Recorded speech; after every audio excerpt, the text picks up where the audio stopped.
Umpisa na yung ulan. Oras ngayon is alas 5 ng hapon. Ayan. Mga patak-patak na yung ulan natin. Kakadaan lang ng ating mga bantay kalikasan.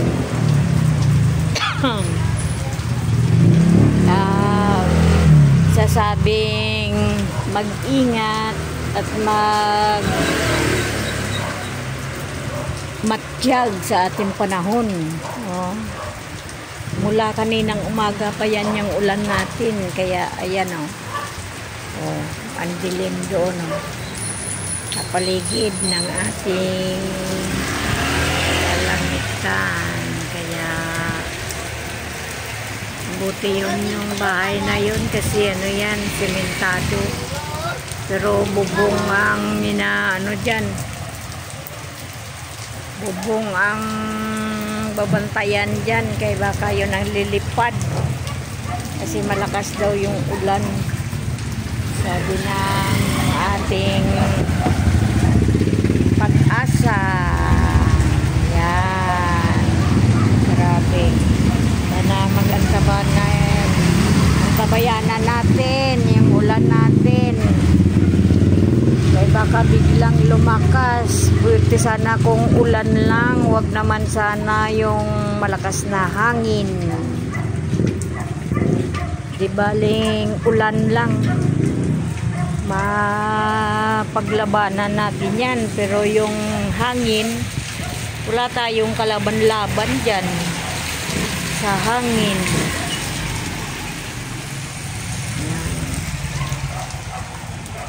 Makulimlim na ang ating alas 5 pa lang, pero makulimlim.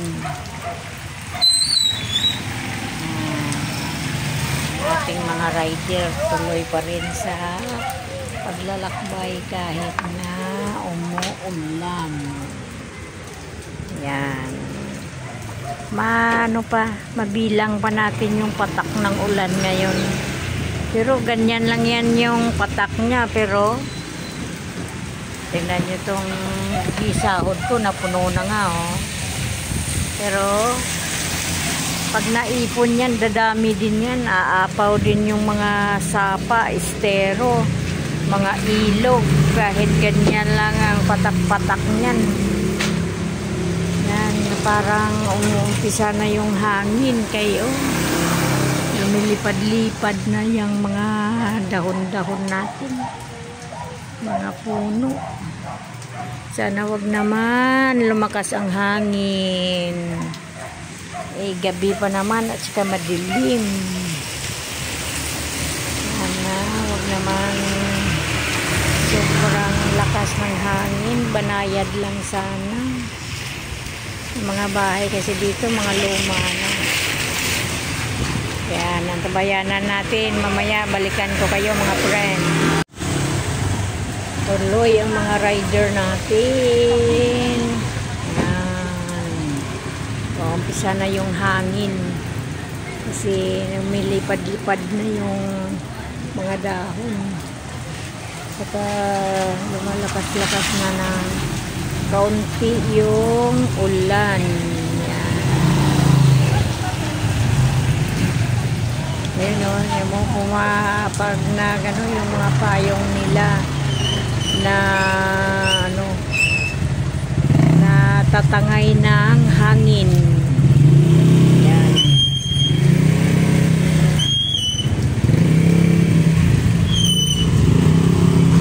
Tatangay ng hangin. Dito yan sa harapan namin Alas 5 na ng hapon. Alas 5 ay alas 5 na ng hapon. abang-abang tayo ng hindi ako makapunta doon sa may likod kasi ang talsik ng ulan, nababasa yung cellphone ko, kaya dito lang ako sa harap kuha ng video. Ayun, yung iba nagpapalaba na sa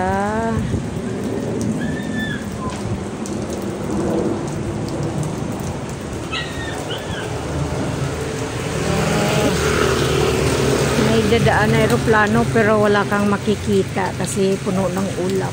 Maririnig mo lang yung tunog ng aeroplano.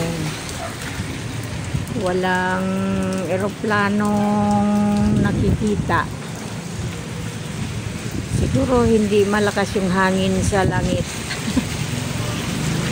Kasi tuloy yung biyahe ng eroplano. Yeah.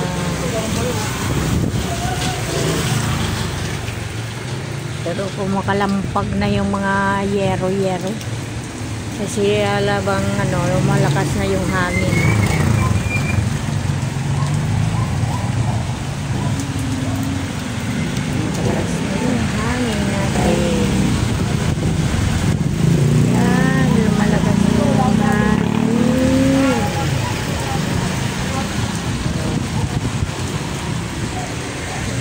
Lakas-lakas na din konti yung ulan.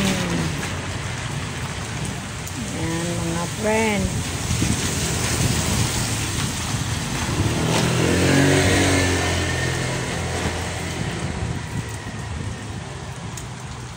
Ayan mga friend, oh. Lakas na yung ulan, hangin sa likod namin to. Oh, yung puno. Pati yung bubong tumutunog-tunog na. Parang lumalakas na yung hangin.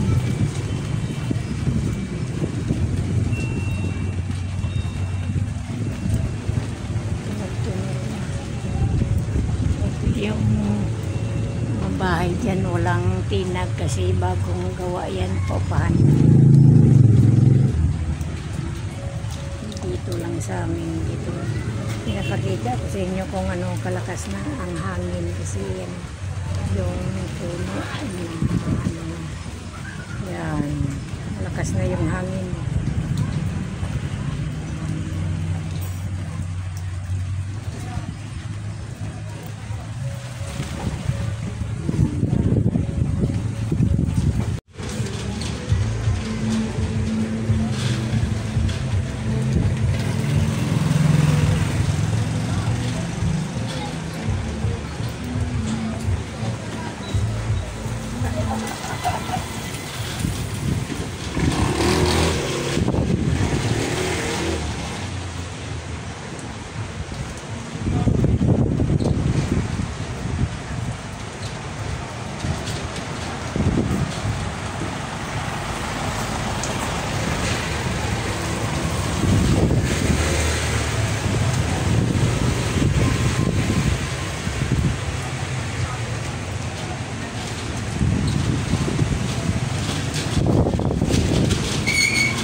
Alzheimer na kasi ito, panay ang labas-labas kahit na bumabagyo na, naglabas pa,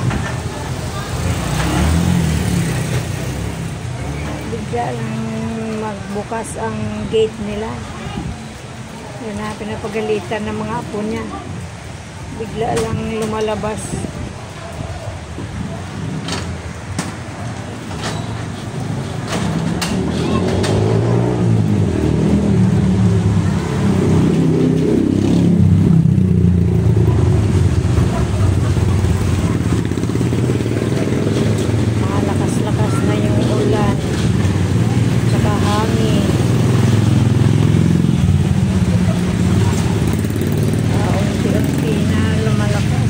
Sana huwag naman masyado.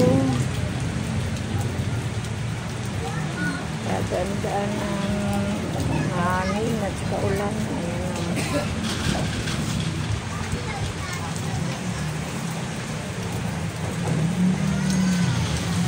Ayan.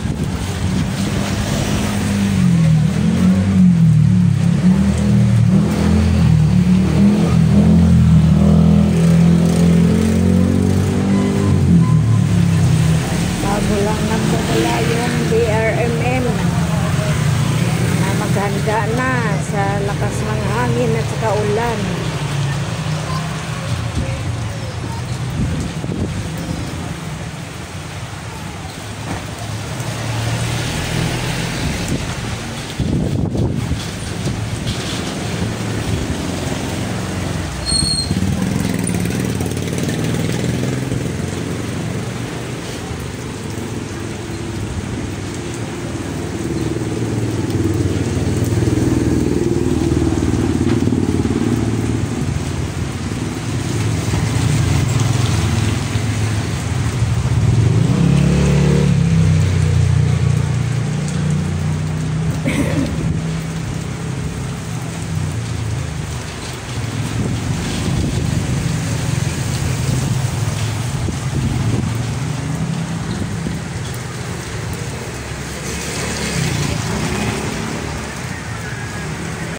Ayan na mga friends, madilim na tayo.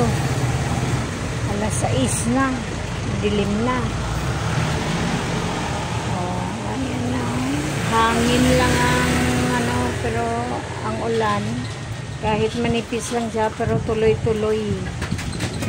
Tuloy-tuloy yung ulan. Yan ang hangin.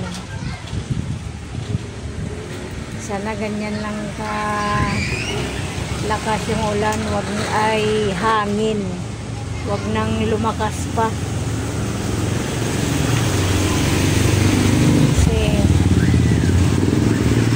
nakatakot pag gabi na ano, hindi tayo makakatulog nito pag ganito kalakas yung hangin.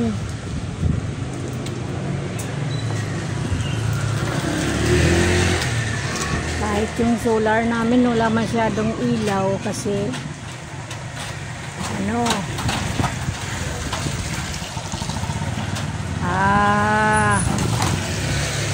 walang init mula kaninang umaga, may ulan. Tumutunog-tunog na yung mga bubong sa hangin.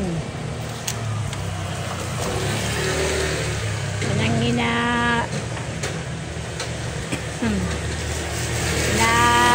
bantay-bantayan ko yung hangin biglang lumakas, minsan lumalakas, minsan ano, ayan, kahit yung sampay namin sumasayaw sa hangin. Damit yan ng anak ko, nagsamba na basa ng ulan. Dilim na yung kalangitan natin.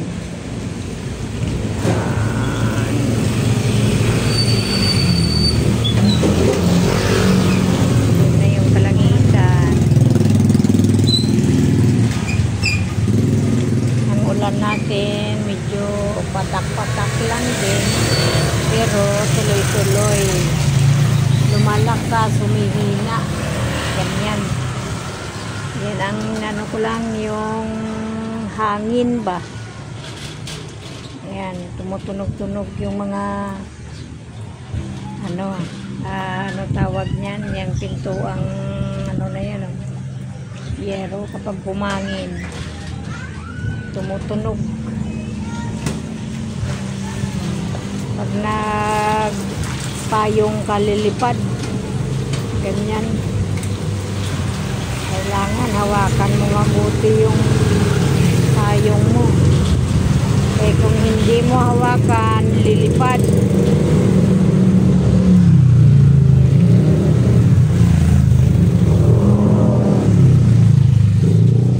Yung mga rider natin, tuloy pa rin. Kakaputi na lahat. Dito lang ako sa harap kasi sa likod ang lakas doon ng ano, wala akong masilungan. No. Nababasa ako. Kaya dito lang ako sa harapan mag video. Dito ko lang aalamin kung ano yung tabing-tabing namin. kinakabit kasi na trapal dyan na mga ano, yung may mga pangalan ba na kung merong bagong bukas na mga resto o kaya grocery, papaalam sa amin na magkabit ng kanilang pangalan. Ano tawag yan? Basta yun. Nagbayanan natin mamaya mga friends. Balikan ko uli kayo.